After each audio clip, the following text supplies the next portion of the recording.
Bahya nitya sukha saktim hitvatma sukha nirvrataha ghatastha deepavat swasthaha swantareva prakashate.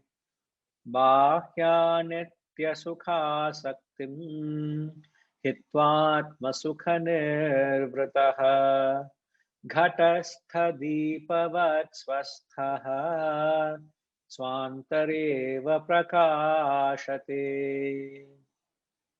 Having relinquished attachment to the fleeting joys of the external world, the one satisfied with the bliss of Atman, the Self, shines inwardly like a lamp placed in a jar. Exactly the lamp behind me. The lamp is placed in a jar. So there is a little breeze coming from the fan on my overhead. It doesn't disturb the flame. The flame doesn't flicker. It is shining. So the external passions, the winds of the world doesn't disturb the flame within. So having relinquished the attachment to the fleeting joys of the external world, bahya, anitya, sukha saktim. Bahya is external, anitya is transitory, sukha saktim is the attachment to the joys, hitva, having relinquished, bahya, nitya, anitya. But when you club the two, bahya, anitya, bahya, nitya.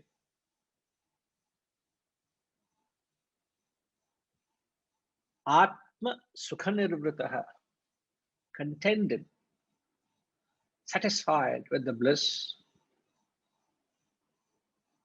the transitory joys, the fleeting joys of the external world.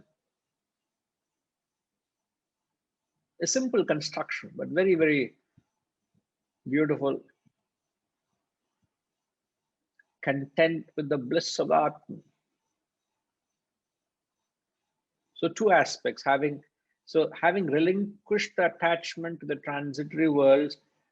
So here he's talking about the concept of vairagya. Vairagya is nothing but detachment. We have often come across this concept throughout because this is the essence we are seeking. So how to find that, how to apply that spirit or engage that discipline of detachment or renunciation. So having relinquished, having renounced attachments to the transitory world,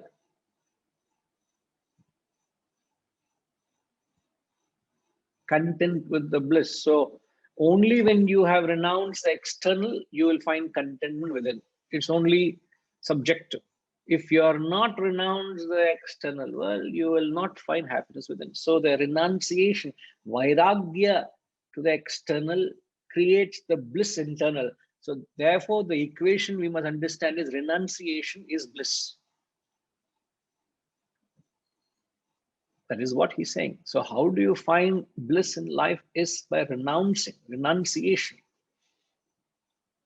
Having relinquished. Now relinquishment or renunciation is not a physical thing. It is it's an attitude we carry. And how do we know what is your level of renunciation to anything? There's a test. How do you know you have actually renounced it? How do you test your level of vairagya? You know whether have I got that vairagya to it?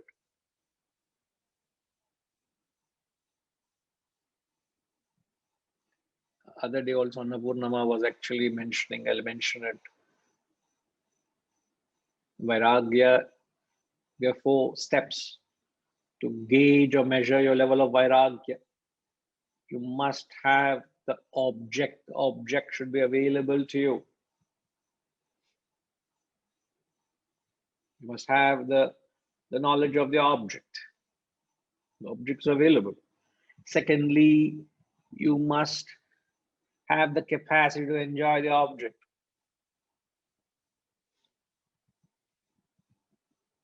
Thirdly, first I said you must have the knowledge of the object. Second, a capacity to enjoy the object. Third, the object must be available. Fourth,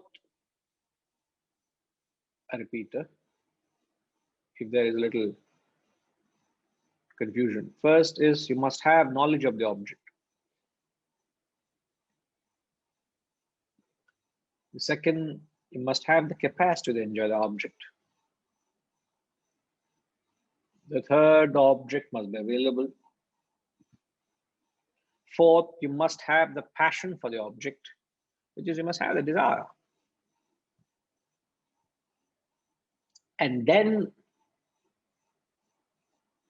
you will find yourself, the object doesn't dislodge you off your balance. The object doesn't put you off your balance. It doesn't sweep you off your feet. It's under perfect self-control. That is vairagya.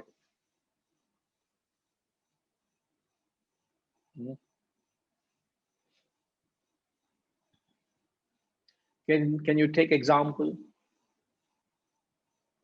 to explain this? What are the four things we said, Rajima? Could you please repeat?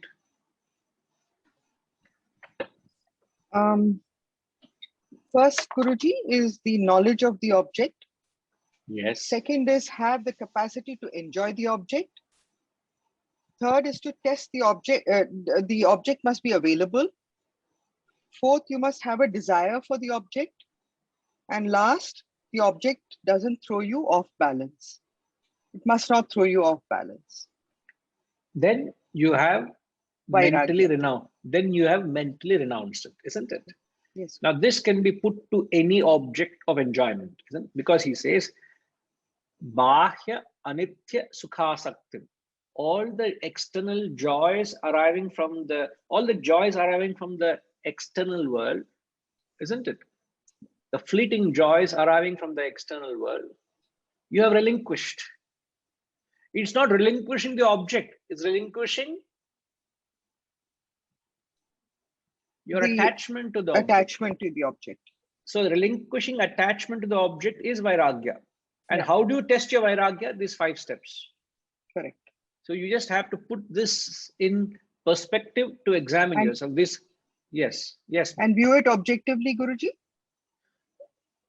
Obvious. In a sense, you need to assess yourself, isn't it? Yes. If you have to assess yourself, put yourself to test. Okay, so can you take examples of this? So it's not a physical dissection. It's not cutting yourself off from the world. It's planting yourself very much in the din and roar of the marketplace. So real man of renunciation doesn't abandon action. Mark that, please. A real man of renunciation is performance of action. He is very active and dynamic. He is very much in the marketplace. That's the first point.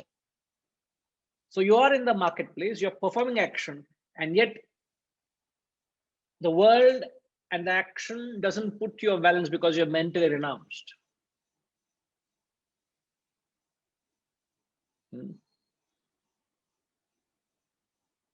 So can you think of examples? Rajima, any example you can think of? Think afresh. Don't give the examples we've taken before.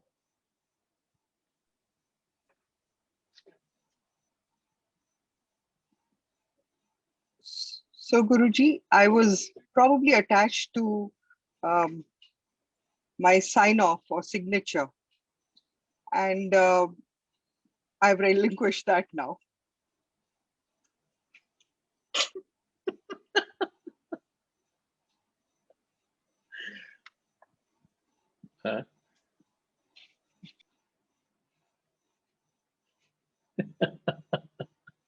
She and I know what we are talking about. There's one more person in this room who knows what it is. Right, okay. Any example?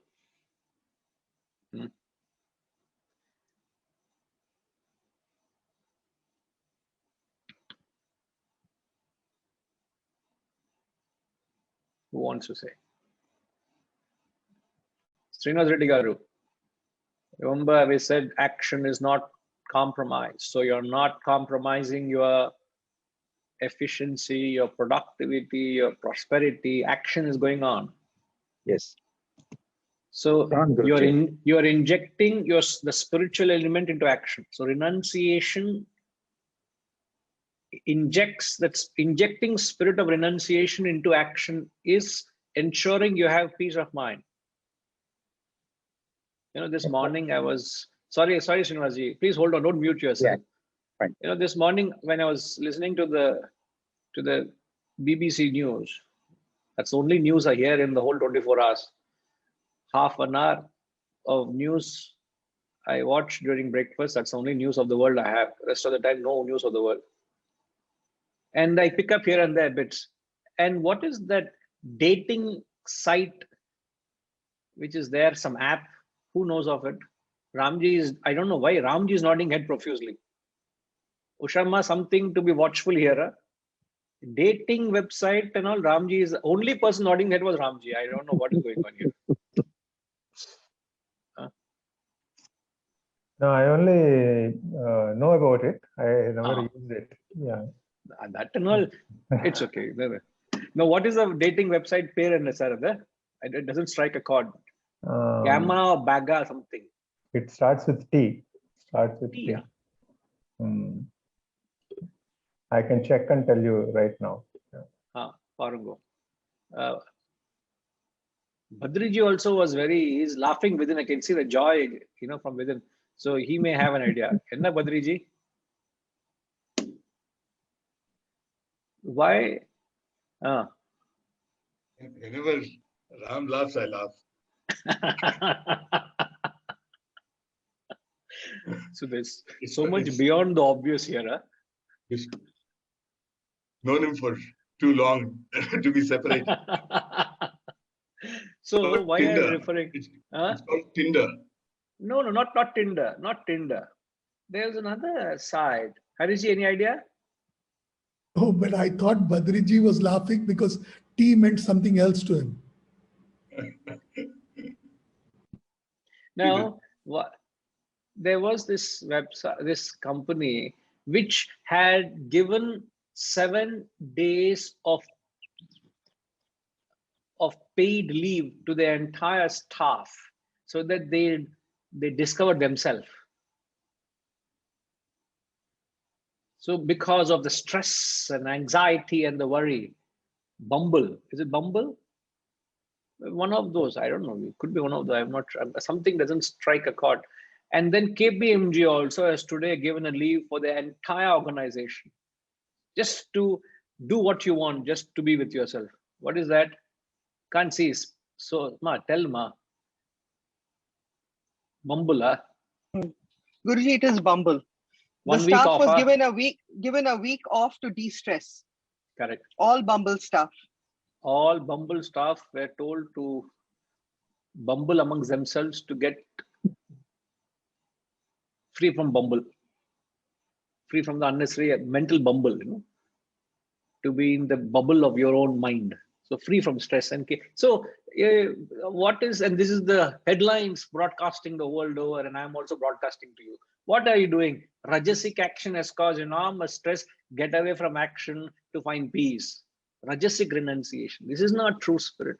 But the Shastras are saying, inject Vairagya into the spirit of action. Srinivas Reddy Garu.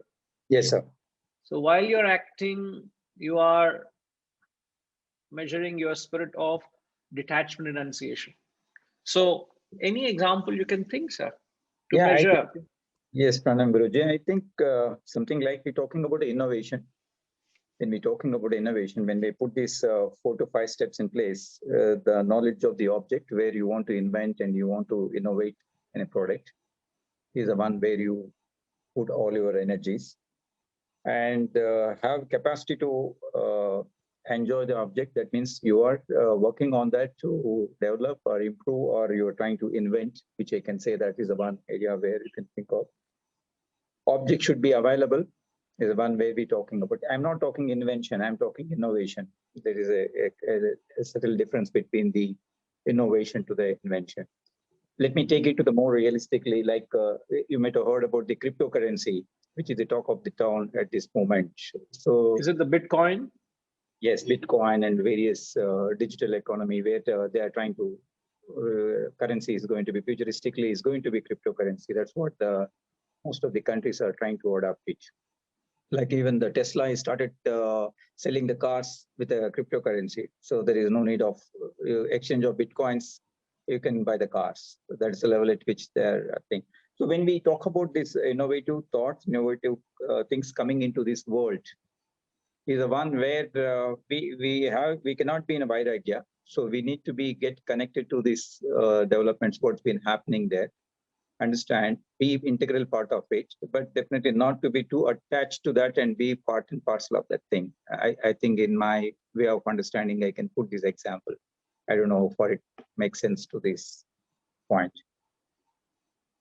But what are we trying to convey here? Ultimately, Srinivasji, ultimately the object should not dislodge you. You must not lose Yes, your sir. sense of balance or composure.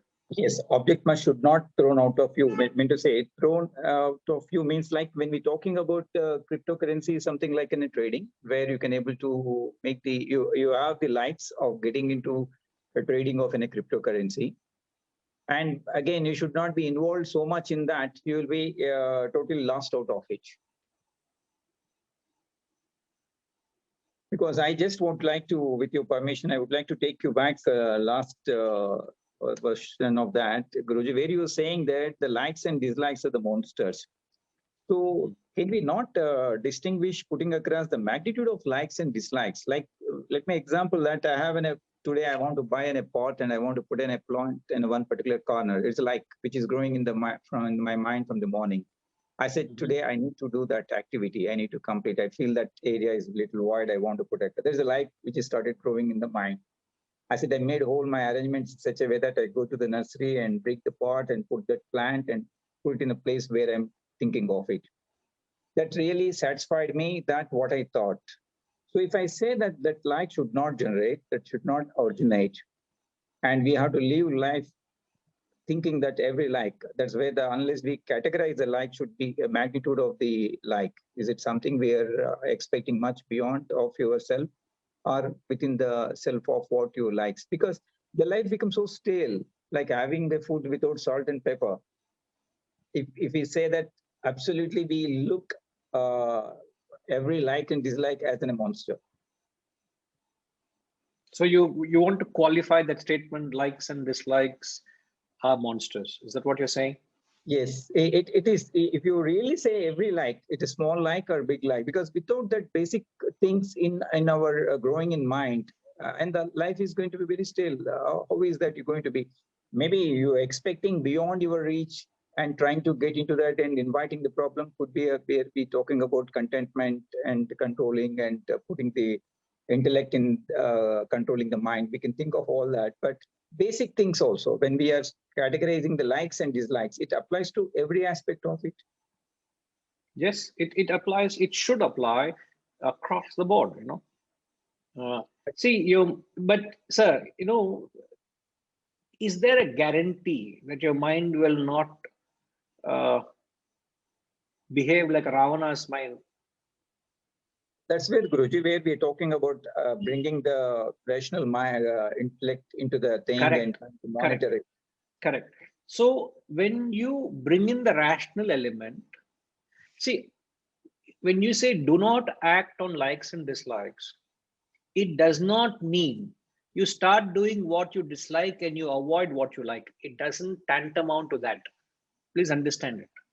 When the scriptures are saying do not act on likes and dislikes, it does not mean you start doing what you dislike and you discard what you like. It doesn't mean that.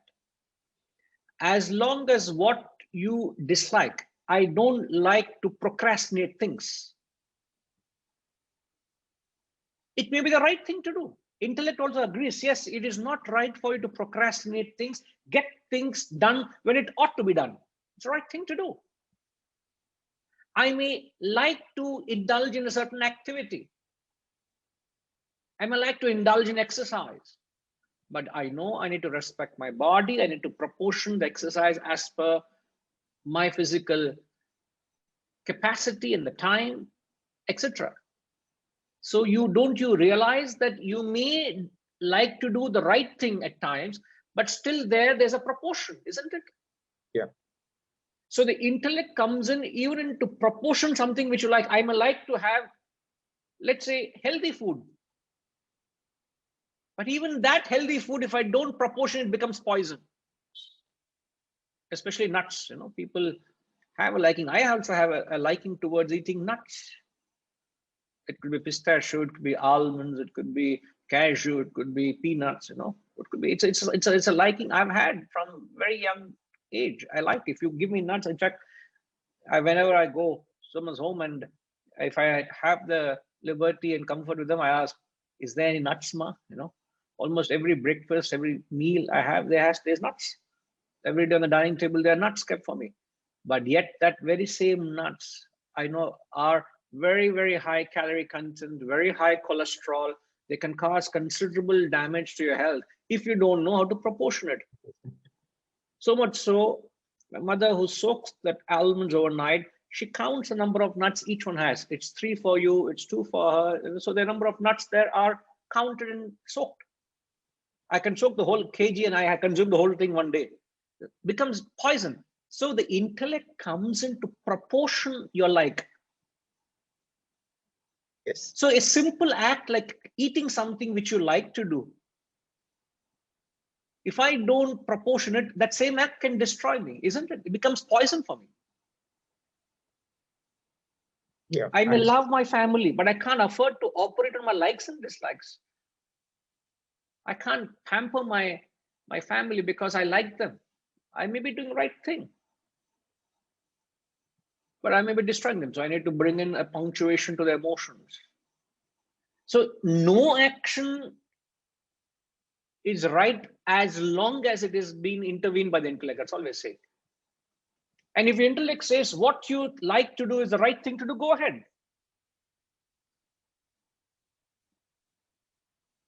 So it doesn't mean you start doing what you dislike and you start discarding what you like. No, you respect your fundamental likes and dislikes, but to allow them to express without the intervention of the intellect is dangerous, because there's no guarantee your mind can ask for anything.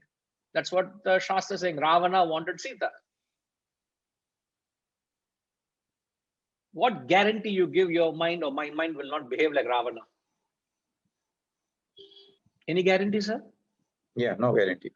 There's something out there your mind can be fascinated with. Yeah. And the mind says, I like that. Now, if you don't check that thought at the point of the world entering into you, I like that. Oh, I don't like that. How did you develop a powerful or a strong like or a dislike? Let me engage others, but I hope you are clarified, Reddy Garu. I got the message, Guruji. Now, how do you think that I like or I don't like that? It's just a sort of an impulsive thought, but how is it that particular impulse has become a deep-rooted like or a dislike? Can you rationalize it? Padminima, can you follow what I'm saying?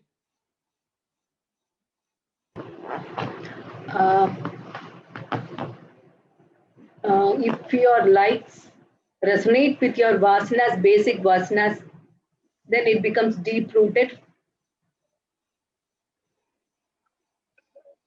No, I have not. In fact, I have not used the word vasana. Yeah. If you use the word vasana here, then we are not having a solution. We're not having, that is not the right line of thought, I would say.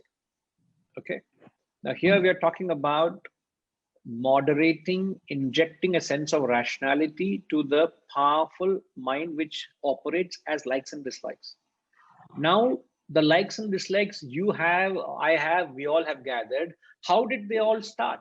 It all started with an appreciation to something, like just simple Yeah. expression. Oh, I like that. Oh, I don't like that. That kind of an instant liking or instant appreciation or dislike for something. Yeah, the happiness that you derive when you Yes. get. But when that appreciation or non-appreciation had started, what have you done after that? I'll go after it. I have a tendency to go after it again. So it becomes a repeated enjoyment of the things, makes it like uh, a feeling. It causes a feeling that you like it or dislike something. Most. So it's very true. So you have allowed a mere impulse to have gone on without an intellectual scrutiny or an observation. You allowed that impulse to carry on repeatedly. And now it's become a very strong like or a very strong dislike. And that is very, very dangerous. Isn't it? Right now.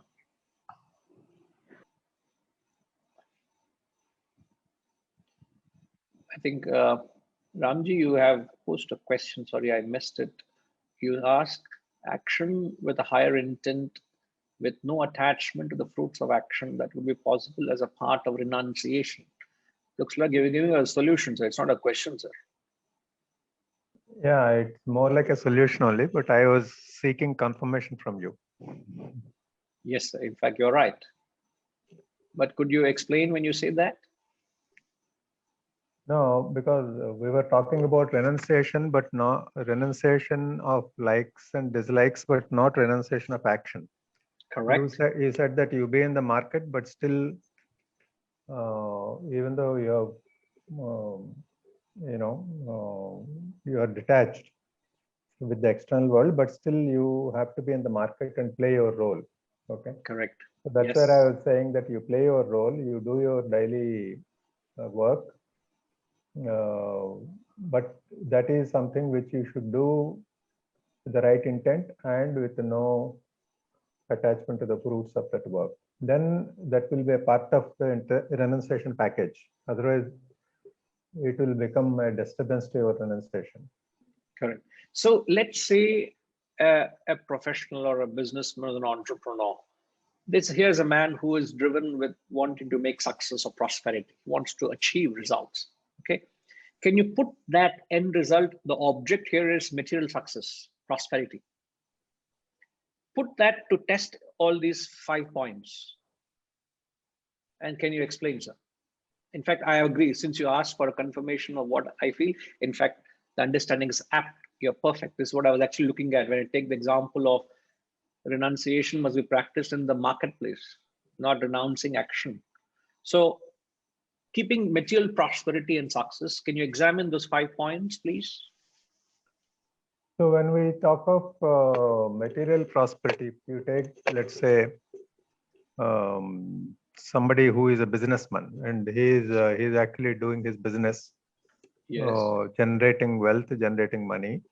So first is that he should have the knowledge of the object. That means if he wants to make money, he must understand money first. Yes. So what is that money? And secondly, he should have the capacity to enjoy the money. No, there are many people who make money, but they don't have the capacity to enjoy the money because either they don't have time or they don't have, they don't know how to enjoy, except to keep it in the bank and then accumulate it. Object is available. That means he is making money, so it is available to him, and then he is successful. So he's not an unsuccessful businessman who becomes detached to the results. He should be a successful businessman who gets detached to the results, right? So then only that is possible. Then he has a desire for the object. That means he wants to make the money, but for what purpose? I think the point number 5, where he doesn't get carried away by the object, it depends on what he is earning it for. What is the purpose of that earning? No, before you qualify that, let's say correctly, as you said, he wants to make money. He's passionate. He's working for it. Yeah. Okay. Now, it doesn't sweep off his feet. Means the profit and loss. There could be extraordinary profits there could be miserable losses. So when Absolutely. this fluctuation of the market comes into his fruits of his action, does it sweep him off his feet? Does he lose his cool? Exactly. He should not. So that is where that equanimity or whatever, the stableness of the mind, which is achieved through intellect, happens. That he is not swung by failures and successes with regard to the output that he is getting from his action. And that would determine, that would be based on, sorry, sir, that capacity of not to be affected by profit or loss is based on, depend on? It will depend on how he trains his mind, how he uses the mind to actually target the right things. No, it depends on the degree of his vairagya, the degree of his renunciation. Yeah, correct. That is Absolutely. actually going to test you.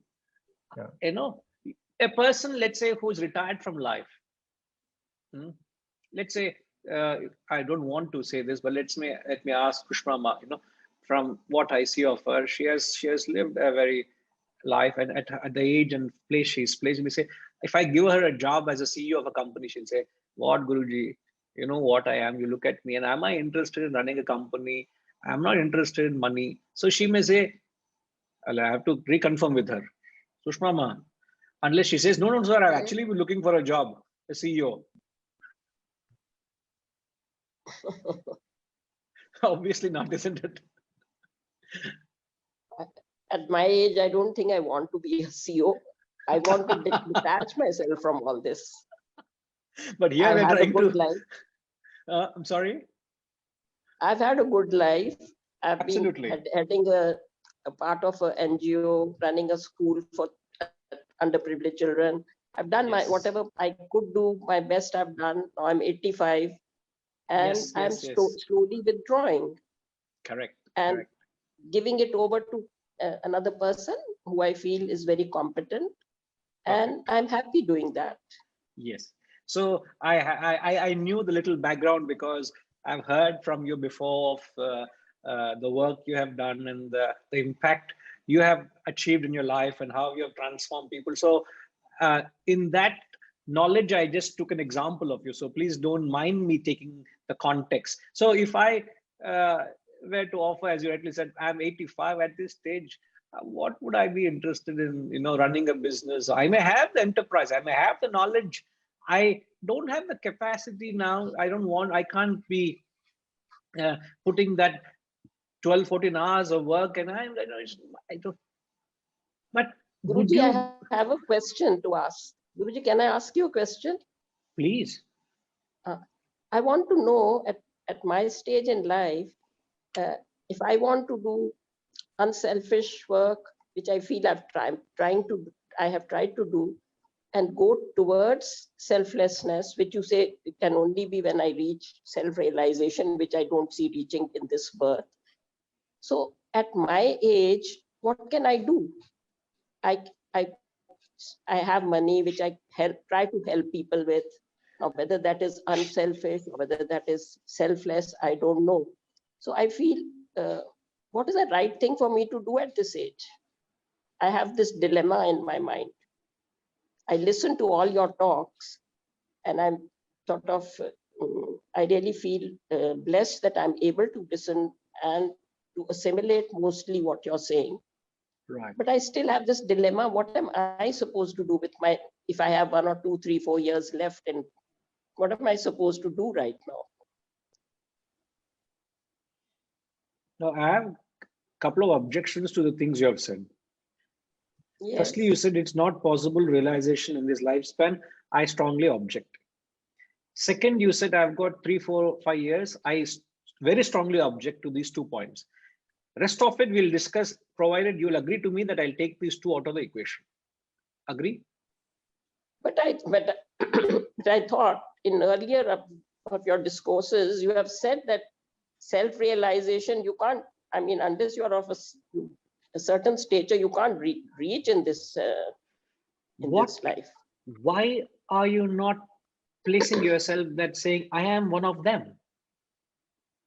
I have, it's not arrogance. It's not self boasting of what you are, but it's just a belief that, yes, there is everything in me that I can achieve realization. It's just a belief system. There's no harm in thinking I'm going to achieve it. It's just mind over matter. I know you don't mean it, and I'm just trying to infuse a certain optimism into the thought of realization, and I'm very much, and I understand, and I see you such an integral part of this wisdom discourses, because I know you're there, whatever be the time of the day. I know you're there. This knowledge resonates so much with you. So the thought of realization obviously has catapulted your thought to a very higher degree. You have been very unselfish, very sacrificial, and then there is this thought of from unselfish to selfless, and then so obviously you're certainly accommodating the thought of selflessness or realization, and that's causing a botheration. The fact that you're able to accommodate, you are at a certain level. I don't know how many can say that that thought of realization is bothering me. I don't know how many would be open enough to say that. So I would actually say you must congratulate yourself. It is not the physical age, it's the spiritual and the matured spiritual age where you're able to relate to a thought. Okay. Now, for whatever reason, in fact, in the Gita, Arjuna asks this question: what happens if I don't continue this journey? I've been assiduous, I've been very sincere, but midway I lose, the journey ends. What will happen? He says, you will continue exactly where you left. So be assured of that. But in terms of unselfish or selfless, is the action remains the same. What changes the nature of action is what that backs it. Whether, obviously you understand the difference, selfish, unselfish is the motive or the intent. Now, only way you will reach selflessness is by carrying on purifying that motive to an extent where you don't expect anything at all. Thereafter, you do it because you have an obligation.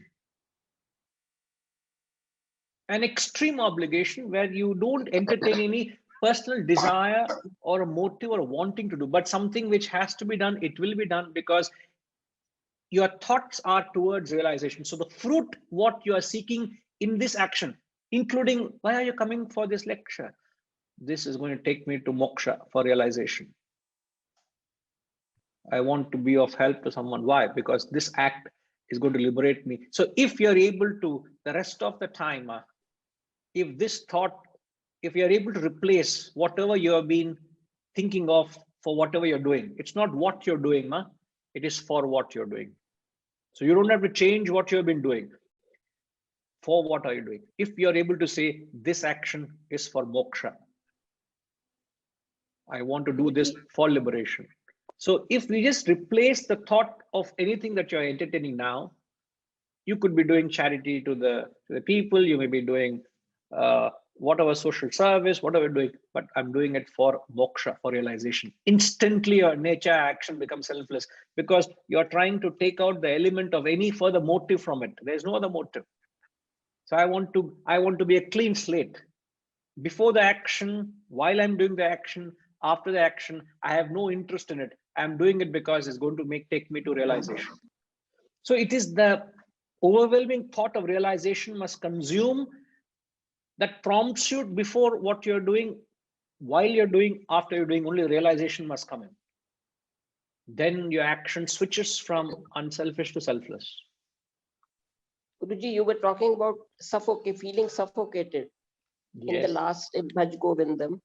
Now, if I say I am feeling suffocated, what do I'm living in like my family. I can't, I don't know how to express it, but how can I get detached from the family as long as if something happens in the family, of course, if somebody falls very sick or something, I am disturbed. But otherwise, I'm not meeting the children, they are far away, they're busy in their own lives. I don't feel upset or anything. I'm happy with myself. But at the same time, if something happens, somebody falls very seriously ill also, I know I am going to be affected. But when you say when you feel suffocated, what else can I do for that? As you say, to getting out of this. I mean, I don't know what else I can do. What protects us from the mental suffocation or the fear or insecurity? I'm just adding those two words because they all are very closely connected. Not that you're experiencing any insecurity or fear, but this sense of suffocation or a spiritual sense, the feeling of incompleteness can only be justified with fulfilling the ultimate objective of life, which is the attempt to get to realization, to know yourself. It's not in as much as reforming the world outside. It's a question of reforming oneself.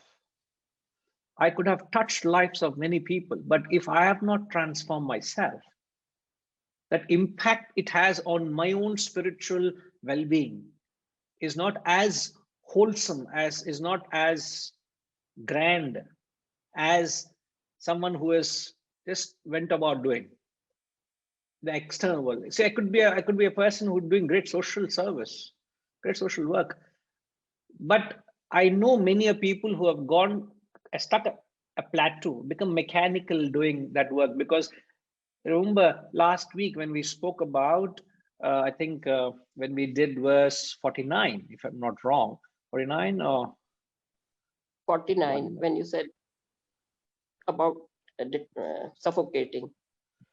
No, I think when we did the verse 47, remember I said knowledge without devotion leads to arrogance. Devotion without intellection leads to fanaticism. In that context, I said mere karma without a higher goal, you reach a plateau. You reach a state of stagnation. Now, I'm not putting in your context, but I'm only saying I know people who are great karma yogis. They've done so much unselfish work, but their lives have not elevated because they didn't have a higher goal in life. So the goal has to be lifted. The goal has to have a constant elevation. So I'm only, and you say there is this thought of selflessness, there's a thought of realization there. I'm only saying consciously embrace that thought of realization in every act of yours. You're only saying to yourself, I'm doing it for realization. So you are trying to embrace a highest thought because it's bothering you. So what you have done, action of karma is going on, but for what you're doing it is the highest goal of realization. So mere action without a higher elevation, all of us can stagnate. So I'm only trying to ensure you don't stagnate in the work you're doing. Carry on the good work, whatever banner you've set up, whichever organization you've identified with, whatever social service, whatever sacrifices you're doing, have done through your life, carry on. But it's not just to satisfy that end alone. It is to, so through that work, you can attain salvation, spiritual liberation. I can attain salvation by doing this. A lady in the house, she's just a household, a homemaker. She may say, I don't have all this knowledge, I'm not all this, I don't have all that capacity to do, but I'm just very devoted to my family, I want to serve. Through that Enoch's act, she can attain moksha. It's not for what you're doing, it's for what you're doing, not what you're doing. So don't make an action insignificant by the motive, make it grand by entertaining the highest thought. So there's nothing that should hold you back from entertaining the thought of realization in every walk of your way, every step of your way. You can inject this thought of, I want to attain moksha, liberation. And it should come to a point where it becomes it can start with a mechanical repetition, but then you start getting into the pulse. So sheer knowledge and association will start giving you that, the drive to entertain the highest thought. There's nothing that should hold us, any one of us, back just to entertain, I want moksha. Can anything hold you back to say that, even for the sake of uttering? Is anybody holding you back to say that? Is anything that, what is it that hold you back to say that? Nothing should hold you back. And if you are able to say that, it should settle. because you are trying to elevate your thoughts. Action goes on, elevate your thoughts. I don't know whether it answers you, but I can sense where you came from. So I'm only trying to. I had many people who have these concerns. You know, they find they need a push lift. So I'm only just giving a push or lift to your thought to the highest. Thank you, Guruji. Most welcome. It is going to, I hope it's going to help me. And Yeah. I keep telling myself that whatever I do, I must not have ankar about it. No. Because I must stop thinking, because I'm only doing it because God has given me something. I help that with somebody. It's not my own.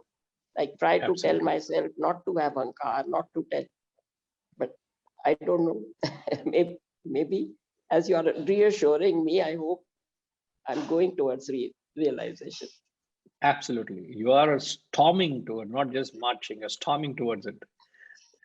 And you might very soon get there, but when you get there, they say leaders should take everybody along with them. So please take us along with you. So don't leave us behind. Okay, ma? Thank you, Guruji, for your time. No, most welcome. Ma. Pleasure, indeed a pleasure. Indeed a pleasure. Thank you. So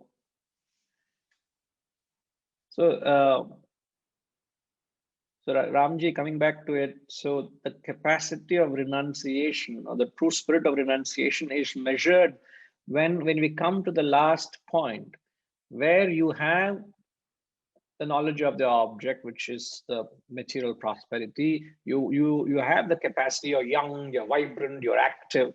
The object you're available because you've tasted success, and you have the desire to make it happen. But yet, end of the day, best of them are fluctuated with profit.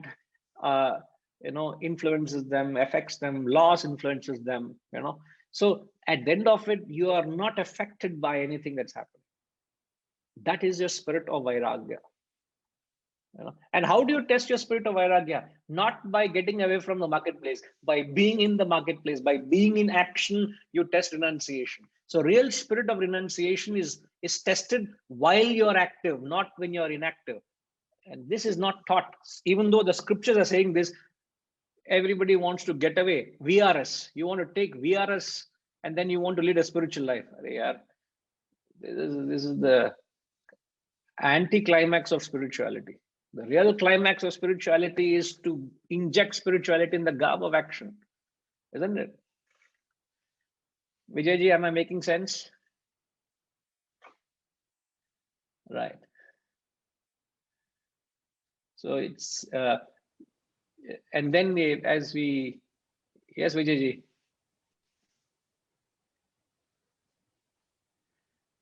So I'm afraid we can't hear you. I'm sorry. There's some technical issue. No issue. Right. And then he says, then you are like a lotus leaf in water. You are there in it, and yet you are not in it. Okay. This is true renunciation, true vairagya. So in fact, therefore we can say, the powerful phrase we have used even in the workshop, it's not renunciation of action, it is renunciation in action. It is while you are acting, you embrace this spirit, you actually inject the spirit of renunciation wherever there is action. If there is inaction, that is not true renunciation. And then you will find yourself, and all of this comes from the contented with the bliss of Atman. So it's all emanating from your inner spiritual wealth. That's what he says. So you're content within. It's not the outer fluctuation that affects you. When mango season was there, we enjoyed. Some of us were suffocated with the mangoes we had, thanks to the oversupply we have all been blessed with. GBK Raoji sent so much mangoes, and then our dear Setuji sent to a few of us. So we had a few friends coming and giving us. So we were inundated with mangoes. Now very soon market is dry of mangoes. You no more mangoes available for next 1 year. Nothing should set you off balance. Jamo also sent some mangoes. So it came from mysterious, many sources it came from.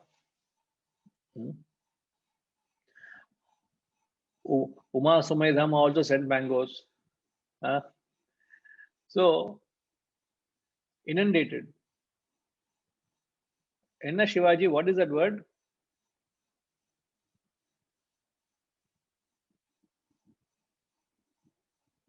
Have you?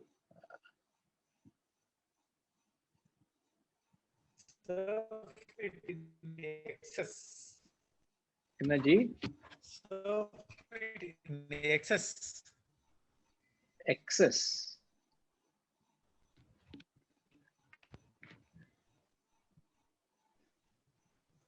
We can't hear you, sir, but we get what you're saying. And Ashama will help you in the migration process. Let us know. We'll do the needful. Okay.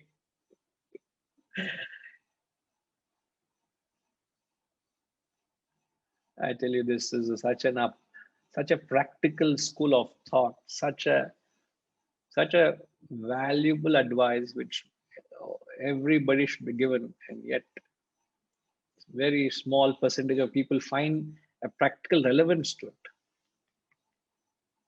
We'll continue to strive to convey and impact the society with this spirit of renunciation they need to act from.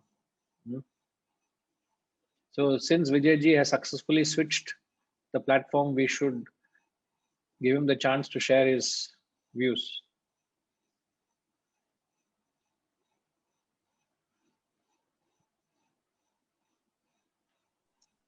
Am I audible, Guruji? Very clear. Standardize this platform. No, this is my phone. Oh my God. Okay.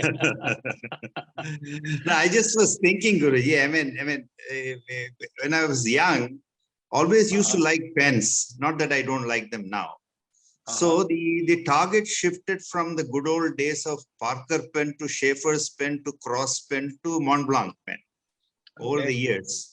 And I mean, over the years, obviously, as I worked along, and I could have them. Now, at one point of time, I'll come and steal them.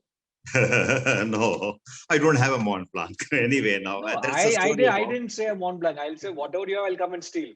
You know, most welcome, Guruji. You know, I'll become like the Krishna amongst the gopis. You know what these gopis used to do? They used to, milk the cows, set them into curd, churn them, get the cream, put them in the pots of the cold water, and by the morning it disappeared. But our little Krishna went and stole it. They would have taken it. Krishna would have taken it. So, like Krishna, I'll come and enter into your life and steal all your pens.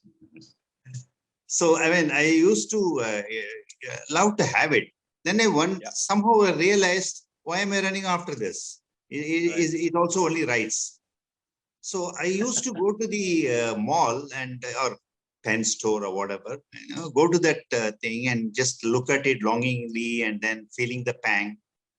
Now I still go to that shop. If I happen to go to it, doesn't do anything to me. Right. I mean, I still like it. I still think I would like to have it, but then what it stands for, it's a snob value. For a minuscule incremental quality, I mean, it's actually more about snob value than anything else. It doesn't do anything. I mean, I have a lot of Mont Blancs like that, in my life. One by one, I think I should leave my. No, but let me know. That's what I'm saying. When you are planning to let go, let me know. I'll be there in the queue. Oh, most welcome. So, see, as you put you are able to evaluate how your mind reacts to it and things like that, so that vairagya. Yeah. So there you'll come to a point where the most valuable thing in life has no value for you. It could be anything that money can buy. There's things money can't buy. Money can't buy what money can't buy. Another classic example, Guruji, is that, as you grow up in the career, you go for bigger and bigger cars. And suddenly you realize, what is the point? And my cars have started becoming smaller. What I can handle and what takes me comfortably with, I'm actually a technical nut, but still, you just stop there and not go beyond that.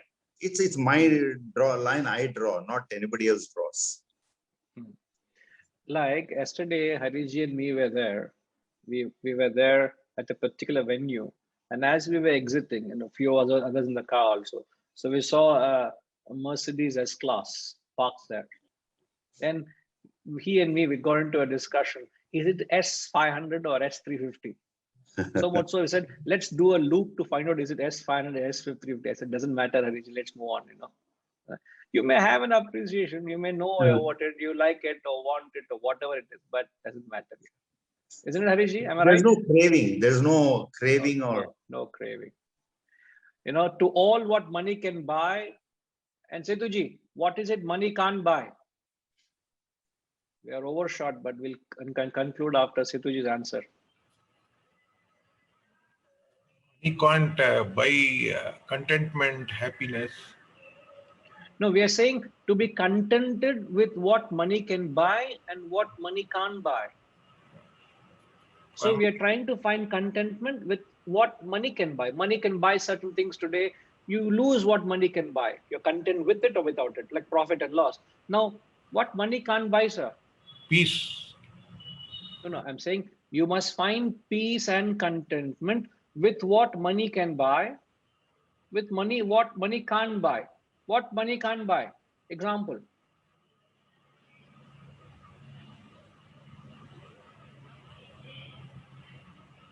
Sir, I got one of a close family member. News has come for the last 36 days. He's in the hospital. He's in his early 50s or mid 50s. The doctors have given 24 hours. So my mother's family, they're all in great distress. My cousin sister, we're all praying things go well and there's some miracle that life can be saved. Money can buy the best of hospitals, but money can't guarantee your life, isn't it? Yeah. Yes. Money can't buy love and respect from others. Money can't buy gratefulness of others. It cannot. Money can't buy wisdom. So what money can buy and what money can't buy. So I may get the love of you today. Tomorrow, I don't have your love, sir. I don't mean you personally, I'm saying. Tomorrow, people may have no appreciation for you, have no feeling for you. Would that affect you? Should that affect you? Sure. So the peace and contentment should not, therefore I'm saying peace and contentment should be within, which is not measured what money can buy, what money can't buy. So I'm riding with emotion. When emotion is there with me, I should not be carried away. So how do I know my spirit of detachment? So when emotion is not there, tomorrow somebody challenges your integrity. Tomorrow somebody questions your work ethics. It should not affect and dislodge your contentment and inner peace and equanimity. That is your spirit of renunciation, isn't it? Yeah. So it is not just to material things. I'm extending to things what money cannot buy. Am I right, sir? Yeah, yeah. Many of us may succeed very well with reference to material things, but when it comes to emotions, when questioning our integrity, when questioning our value systems, when somebody is questioning our spiritual ethics, oh my God, we may not be able to find peace and contentment within. You get what I'm saying? So the challenge goes much higher when those values are questioned. That also is all in the world. They also fluctuate. Name and no fame, birth and death, health and ill health, love and hatred, acceptance, rejectance. All of this is happening in our lives, isn't it? It's just not material. You can be a witness. Yes, one has to be a witness. One has to be a witness and be in it like a lotus leaf in water. So you are not affected. So all our lives, I've been in this, all my life, I think, because so many years I've spent, I'm in a field where you are into doing spiritual service. So I'm dealing with what comes our way is gratitude and non-gratitude. The love and no, and others may not have the same feeling for you. There's certain acceptance and some people don't accept what you're doing. And this is what that comes to a life right throughout. I am not experiencing profit and loss. That is not my forte, isn't it? There is no balance sheet kept in me end of the month and say, this is your balance sheet of profit, this much profit you have made, this much loss you have made. I'm not a business. So I am touching lives of people in terms of sharing my wisdom and knowledge to people. So what I interact is, what I get back is this one. And does this affect you? So let's say tomorrow a whole bunch of you stand against me and say, I am not in endorsement to what he's saying and doing. I don't accept it and I'll not endorse it. In fact, I'll go to the extent and say, I want to be a thorn in his flesh. I will make sure he doesn't do what he's doing. How would I deal with it? How should I handle it? That is when I would know whether am I dependent on all that's happening. You get what I'm saying? So it raises the bar. You can actually test yourself how much of vairagya you have, how much of it doesn't matter. So don't get carried away when all the love comes your way, all the acceptance or glory or whatever is showered onto you, whether favorable or unfavorable, nothing should put you off balance. You get what I'm saying?